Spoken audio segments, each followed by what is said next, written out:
Yeah. So thank you for joining, Nihal. I'm sure, like, I've spelled your name correctly, right?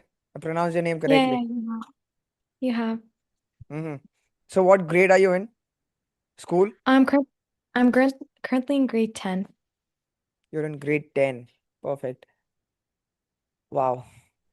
Uh, Thank you for joining. So today's conversation is going to be a little light, and we want to understand what journey you've taken, what path you've taken in your school life, and how it all started. You've got two ventures, right? Neurofood and SPENDIQ, if I'm not wrong. Yes, that's right. SPENDIQ and Neurofood. And Mm-hmm. they both focus on two different spheres. Yeah. Perfect. So, what is Neurofood all about? Mhm. So basically, Neurofood is a nonprofit youth-led organization that researches the connection or interlink between neuroscience, cognitive thinking, and nutrition among teenagers. So, in order to spread awareness on this very important and essential sphere, we have created our very own booklets with our also science-backed recipes as well, with amazing demonstrations and pictures displayed on our booklets that are also printable and can be accessed online as well. Furthermore, we also make sure to conduct monthly workshops and webinars. In fact, recently we had an online webinar with Diplobate. Also, we reached out through that particular organization. So we had that webinar, and we were able to reach out to adolescents from all over the world and inform them and educate them about this very essential topic. And we also managed to invite like two great, remarkable guest speakers that contributed a lot to our event. So yeah, that's our main aim, basically. So, is Neurofood a bootstrapped non-profit, or are there any investors to it?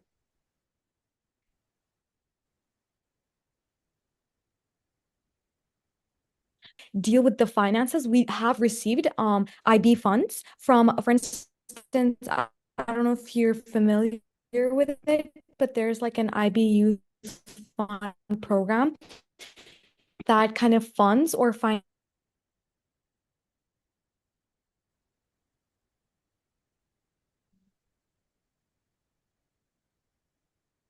Okay.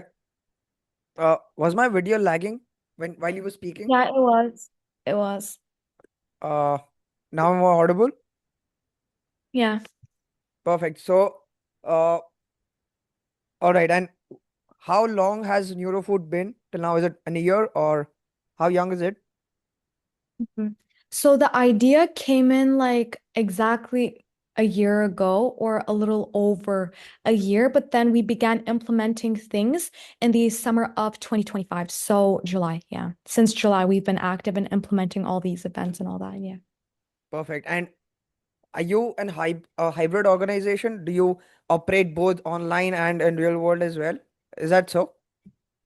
We do, but like our members specifically, we're all from the same school, which is kind of easier in terms of like making decisions for like Yeah. the project specifically. However, there's like regarding that particular question, recently in our webinar, we had like a little reward of ours to the most recognized participants where they would get the chance to intern in one of these youth-led organizations. So then we like one of the participants from the webinar got chosen as one of our interns, and she's working full on like online, and we've like kind of tried it to we've tried making it more hybrid, while our members are specifically like remote, like physically with us, our interns are from like all over the world, basically, in simple terms. Yeah. Perfect. And what cities have you impacted as of now? Is it just your local city, or is it somewhere in the outskirts as well? For now, because we've began implementing all these things from the summer of 2025, we have been working on schools, like different schools from all over our city, which is Astana, the capital city of Kazakhstan. For now, we have reached out to our local city together with, again, India, with our partnerships as well. Hopefully, one of our aims is to reach out to the entire country or even globally in order to have a better impact on the teenagers that we're trying to aim for and educate. Perfect. And what city in India are you collaborating with? Is it Nashik in Maharashtra? I think so. Truth be told, I'm not sure where Diplomate is based in, but I think it's somewhere there. Yeah. Or New Delhi. I Perfect. don't know. I'm not sure. Not a problem, not a problem. And yeah, coming to SPENDIQ. What is SPENDIQ all about? So SpendIQ is a Spend financial IQ. literacy, Perfect. Okay. yeah, SpendIQ. It's a Mhm. gamified literacy app, financial literacy app specifically for teenagers. So, in fact, it's live on Apple Store. If you guys, I mean, if you're curious, you can check it out for sure. It has many categories like controlling your budget or saving up your money, since like nowadays, one of the main issues among young adults is the fact that they can't control nor budget their capital or the money that they've been trying to save up. So this app enables them to keep a precise track of what they're doing and what they're aiming on doing with their money in the future. And in order to make it more fun and more like attractive for these young kids, I have included categories like rewards, where they can unlock different avatars, their proficiency levels. So, for instance, if they want to check whether they're on the advanced or beginner level, they can immediately go to my app and clarify that out for themselves. So it's more of like a gamified financial literacy app that's specifically for teenagers. Yeah. Perfect. And can students or young adults connect their credit cards or debit cards to it, or it's just a gamified platform? So, although that was an idea of mine, maybe like connecting it up with their credit cards, the problem is nowadays national banks, they don't give their credibility to these youth-led organizations or like, for instance, me as a founder trying to create an app, mainly for like security and safety reasons. So that's why it's more of like just a simple financial literacy game that doesn't connect to any of like their credit cards and debit cards, mainly because of like the security reasons that has been provided from the authorities, by the authorities. Yeah. Perfect. And how do you manage your finances, your personal finance? Do you get some pocket money from your parents?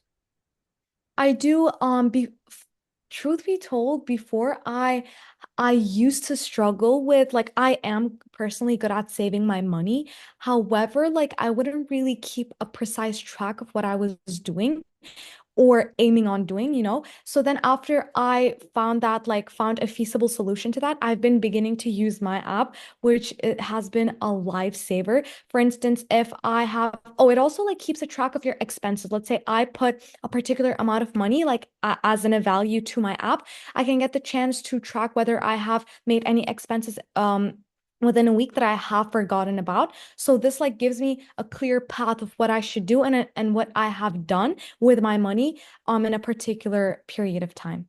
Yeah. Perfect. So if I tell you that you've got $10 every month, right? Just a Yeah. hypothetical situation. So where does every dollar go in your spending in a regular month? If you could just throw some light on it. Like a dollar goes into food, a dollar goes into transport, like that. hmm Um, The thing is, I don't use transport much. I usually use my like it's just usually through my parents. However, in terms of my spendings, I would say that our school canteen, for instance, right? Whenever like I just wanna throw in like a few snacks from the canteen, that's like where most of my money goes to.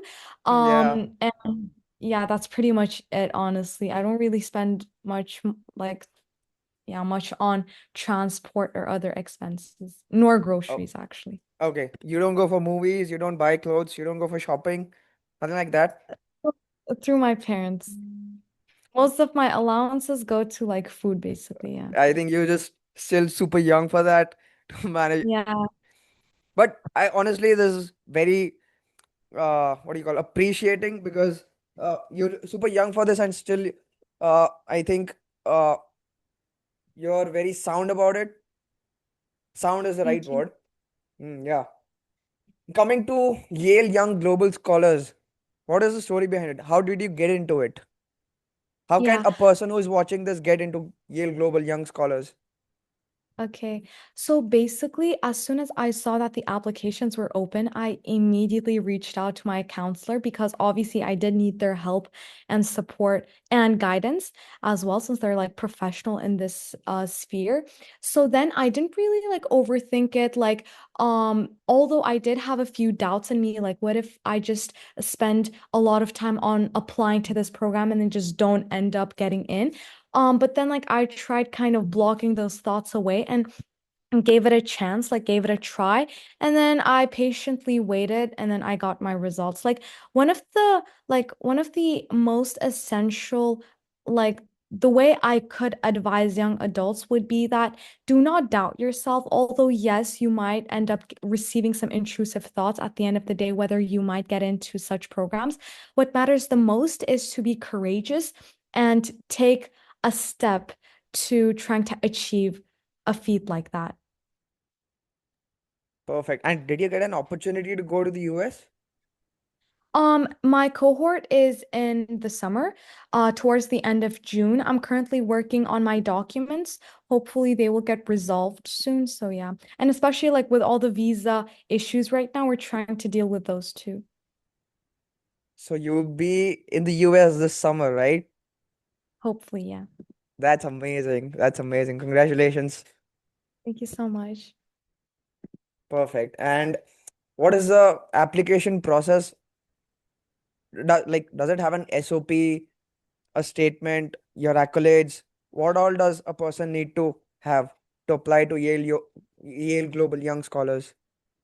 Okay, so basically about the application specifically for YYGS, they kind of want you to narrow down your activities. So I might have like a great CV and portfolio with like millions of activities, but they did require me to pick like the most essential ones that could portray me as the person I am today, you know? So that was pretty hard.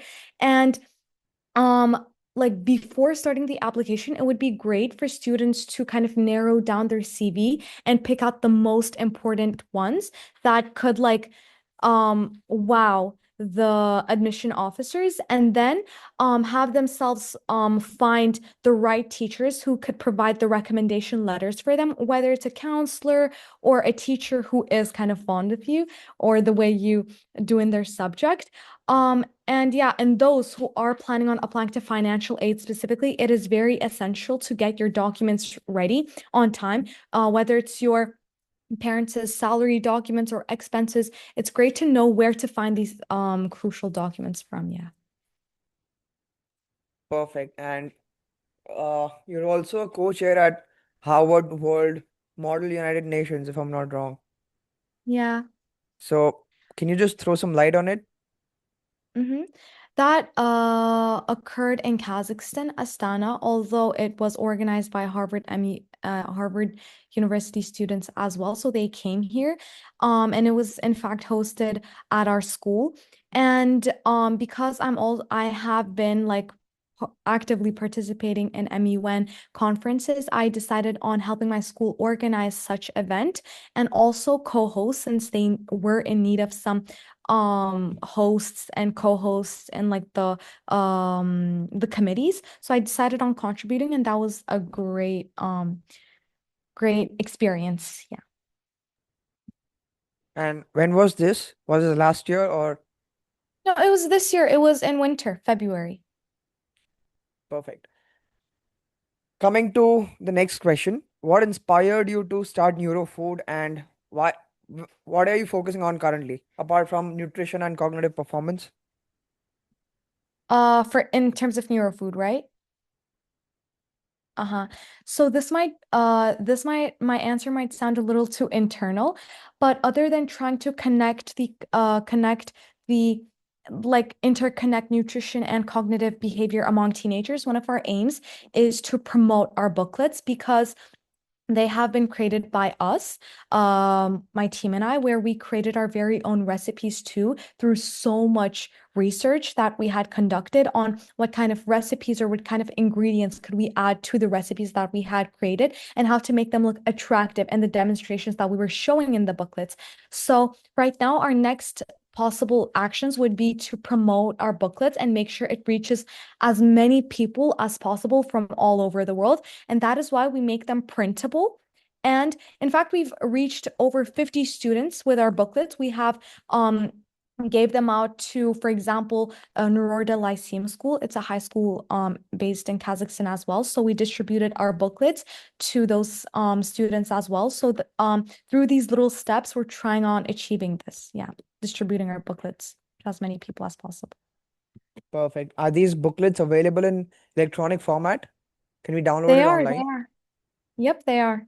They can be they're accessible on our website and our Instagram page, which is Neurofood. Perfect. So if you personally had to pick one recipe from Neurofood, which one would be and why? Like, can you talk Yeah. about it?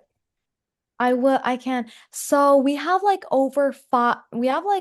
five recipes involved in the booklet. And my favorite one would be the memory mousse because it not only is savory, but also has a little bit of like dark chocolate involved in it, which gives like a sudden boost of energy.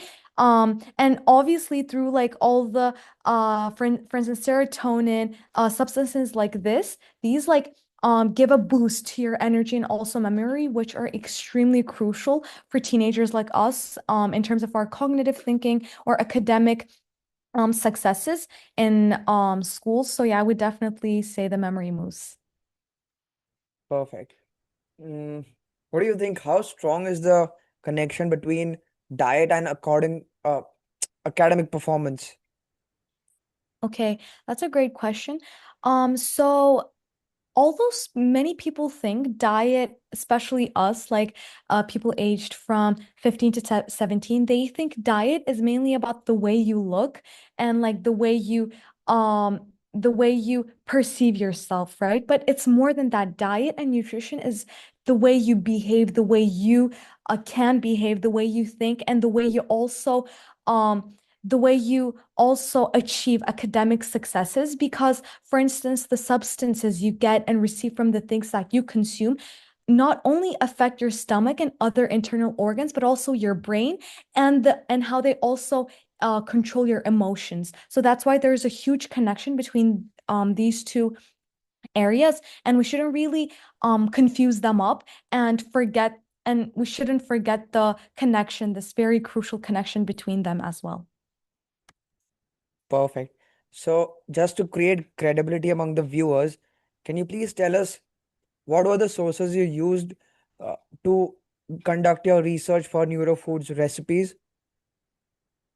Perfect. Um, so for a month straight, no, actually more than a month, my team and I, we were fully on, loaded with research.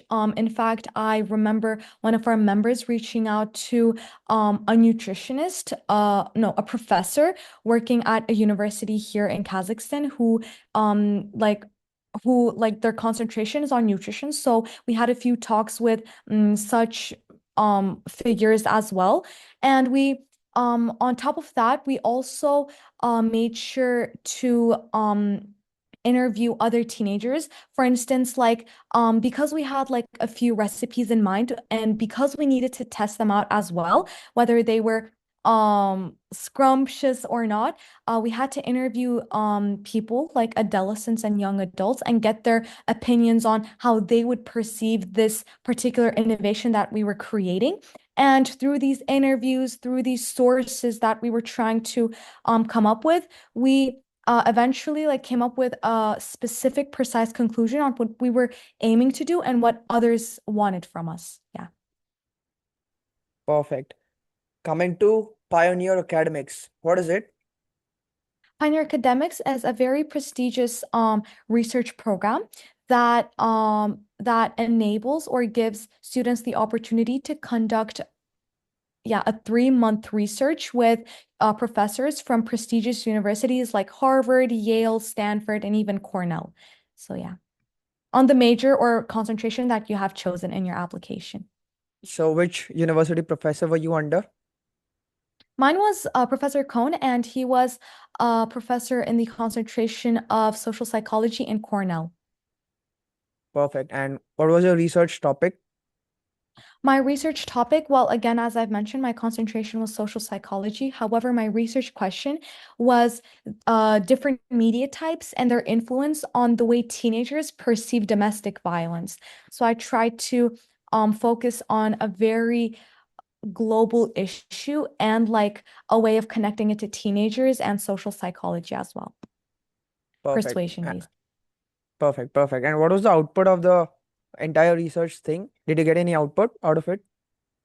I did. I created a 20-page research paper that got published. Mm-hmm. Um, and yeah, and If obviously anyone a wants bunch of to, like acquired skills. Yeah. a bunch of what? Sorry. Acquired skills on like how to conduct research. Perfect. Perfect. If anyone wants to check your research paper out, where do they go? So basically currently, Pioneer Academics, I think, has a portal that shows and displays all the published research papers. But because I conducted my research 2 years ago, they took down the previous research papers because of integrity policies that they have come up with. So that's why it's even harder to publish your research papers specifically at Pioneer Academics. So unfortunately, it did get taken down, and it's not available on any sources currently. Not a problem. Uh, Coming to the international business competitions that you won throughout your school life, right?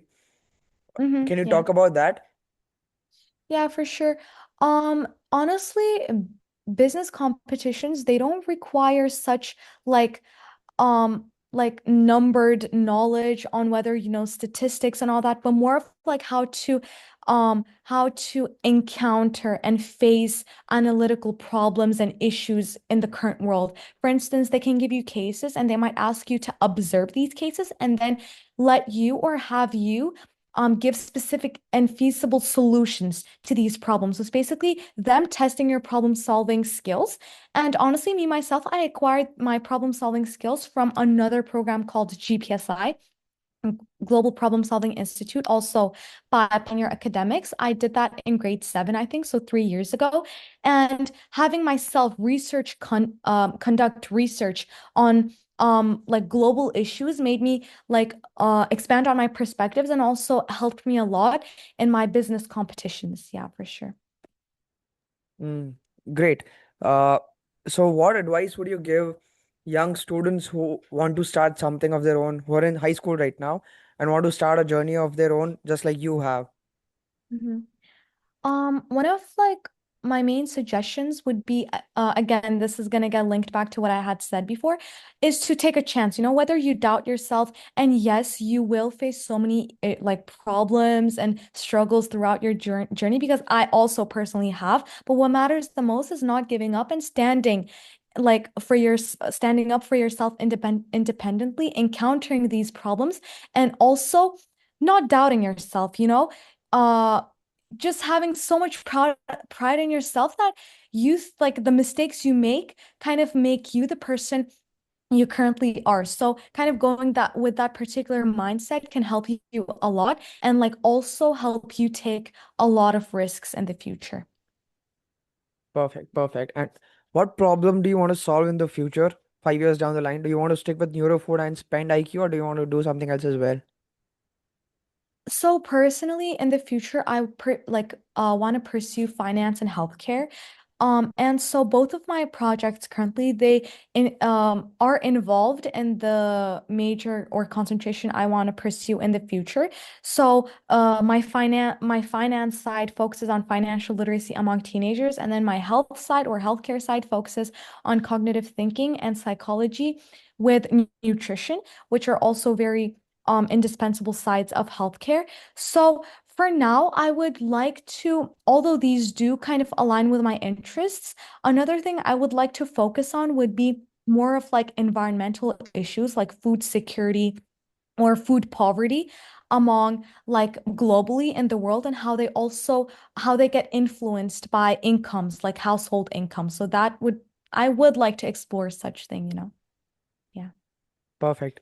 Uh, and wanted to know your opinion on one thing, which is, do you think students in Kazakhstan should move out of Kazakhstan after they've completed their schooling, or should they stay back in Kazakhstan for college life? What do you think? Where's the opportunity? Kazakhstan has developed a lot throughout the years. Truth be told, there are so many like good universities here right now. However, it also depends on an individual's perceptions of how they perceive the country.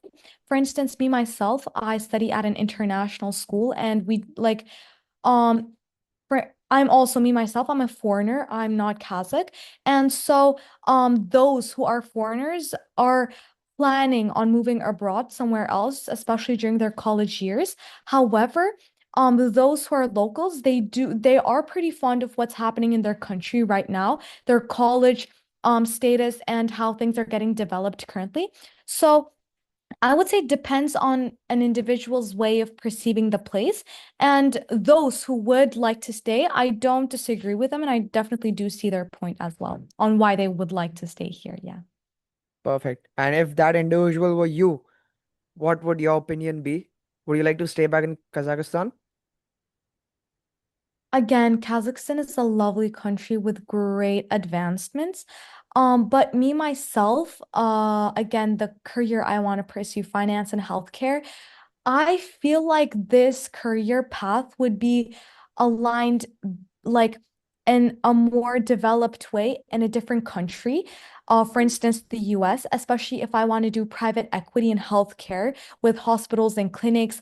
So I do find myself having a good career path in like such countries like the US or even Germany because although Kazakhstan is very developed in their healthcare systems, law, policies, I feel like there's a gap in the career path that I want to pursue. Yeah. Perfect. And if talking about Ivy Leagues of the US, Mhm. if you had to pick one college out of it, which one would it be and why to pursue healthcare Okay, and that's a good question. finance? I would say, okay, I do know that Stanford is not included in the Ivy League. So No, but I it's would fine. You say, have to include Stanford. It's fine. It's completely fine. okay. So Yeah, I would say Stanford, USC, or Wharton, one of these three schools, because Wharton and USC, they give you the opportunity to have the major of focusing on finance while also picking minor concentrations like health policy or public health. However, on the other hand, like um Stanford or universities like that, they have a very good like in-depth concentrations and cohorts on like healthcare systems specifically. So if I do want to in the future, I'm still currently in grade 10. If I do end up changing my mind and if I do end up leaning more on the healthcare side, definitely Stanford. If finance, then for sure Wharton or USC because of the major options that they provide for students, undergraduates. Yeah. perfect. And what was the biggest challenge you faced while starting Neurofood? Mhm. One of the biggest challenges I faced was having people understand my aim. So I had a clear image in my mind of what I wanted to solve, what I wanted to do, but many people weren't really exposed to such things. So it was their first time seeing a project that really relied on this. And I was like trying to convince them to understand the aim and the solution, the feasible solution I was trying to provide for young adults. And then when I began promoting everything, especially with my events, webinars, and workshops on Instagram, and on other social medias, and also after I began distributing my printable booklets to different schools, that's when people started getting an idea of what I was planning on doing. And there were also a few challenges of like everyone like in my team, for instance, although we all had the same motives, we had different ways of trying to solve the problem, right? And so trying to come up with the final, most feasible solution was pretty hard. So the decision-making part, but then eventually after a lot of collaboration, after a lot of discussions with all my members and as the founder, I was like, we came up with a good, feasible way of promoting this project to young adults. Yeah.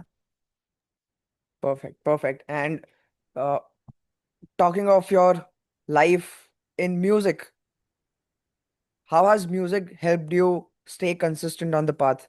Like, is it Mhm. helpful? Do you play music? Do you play any I do. instruments? I play the violin. I began playing the violin 2 years ago and then I Mm-hmm. stopped, but I am a professional vocalist for more than over like 8 years. So I Mm-hmm. began in like grade two. In fact, in the summer of 2025, I went to Germany for an international festival and culture languages competition, singing competition, where 20 different countries, together with me representing Kazakhstan, we all gathered in Germany and then had like a huge 2 week competition and festivals going on like every single day. So that was like one of the biggest achievements or feats I had accomplished in my like singing um singing career or experience. And yeah, in fact, I'm gonna have a few competitions soon, like in 2 weeks or something. Yeah. Perfect. How do you think this international exposure to a lot of people while managing Neurofood and SPENDIQ is tuning your Mhm. brain as a high school student? How is it separating you from others for the better? The projects with the like the international environment. I mean, the exposure you have with people, you're getting to meet a lot of people because of your non-profit, right? And you also had some international Mhm. exposures. Even there, you met a lot of people from Yes. different cultures, different backgrounds, right? So Mhm. how is it tuning you as a high school student and separating you from others who are not having such opportunity?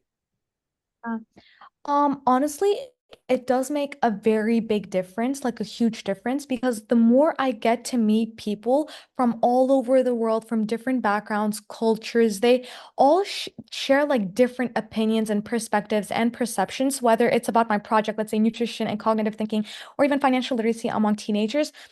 Um, it helps me, like it exposes me to different perceptions and then also helps me come up with a particular solution that won't only cover that the people that I surround myself with on a daily basis. So let's say if I live in Kazakhstan, my schoolmates or my classmates, but when I do come up with solutions for problems that I want to solve, I get to think of those that I have met from all over the world. So this helps me create a feasible yet global solutions for the problems that I want to solve, as I've mentioned again. So that has helped me a lot and has ex helped me expand my perspective on things like that profoundly. Yeah.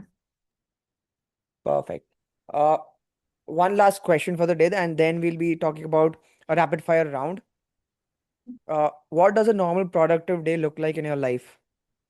hmm Um, so I wake up really early because our school starts early, and then I attend my classes, and then afterwards, after finishing my classes, I go to my vocal lessons, and then after my vocal lessons, I attend my economics extra lessons as well because I do want to attend Olympiads in the future and do want to take economics A level Okay. in my upcoming.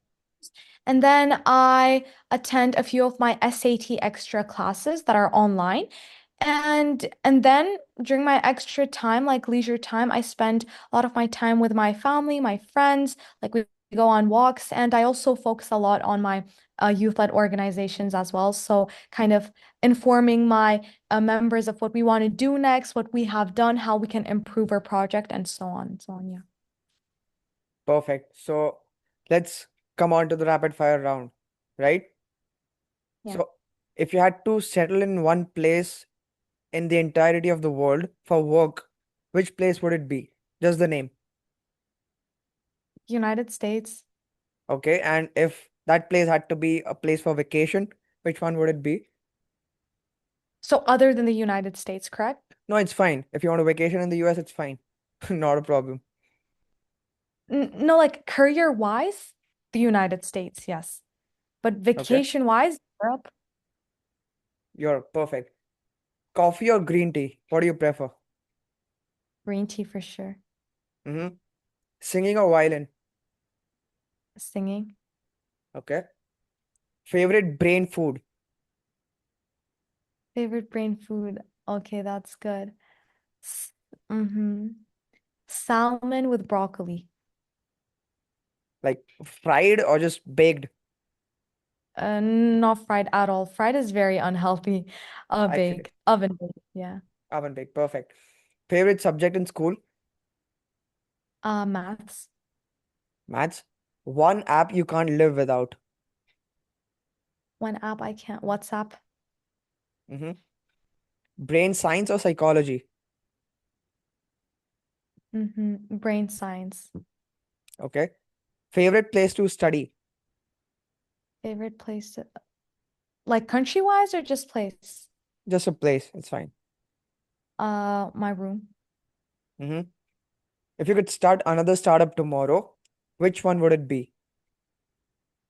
That's a good one. That's a very good question. Probably a youth-led organization that focuses on food insecurity. Mm-hmm. That's good. One global problem you want to solve. Is it food Food, security? Food food insecurity. insecurity. Yeah. Perfect. One word that describes your journey so far. Adventurous. Adventurous. And one last question. I think this is one of the most important questions. Which is your favorite book and why? Favorite book and why? Okay, that's a good one. Mm, I would go with The Mindset book by Carol. I forgot her surname honestly, but Carol something, and it's about mindset, open mindsets and closed mindsets. Yeah. So is it kind of a self-help book? It's a psychological book, yeah. Perfect. So I think that was it from our side. You want to add something of your own as well? You want to add something? If I missed on Uh, something? no, honestly, the questions were great, amazing. They helped me touch up on every single aspect of what I wanted to say. So thank you so much for the opportunity. And I just truly appreciate it for the invitation. It was a great experience. Perfect. Thank you for being a wonderful guest, and best of luck with your two ventures, which So, is SPENDIQ and Neurofood. I hope it right. just spreads over the world. It reaches Thank the correct audience and it helps everyone, all school students, all young adults with their nutrition, their food, and their personal finance, right? Thank you so much.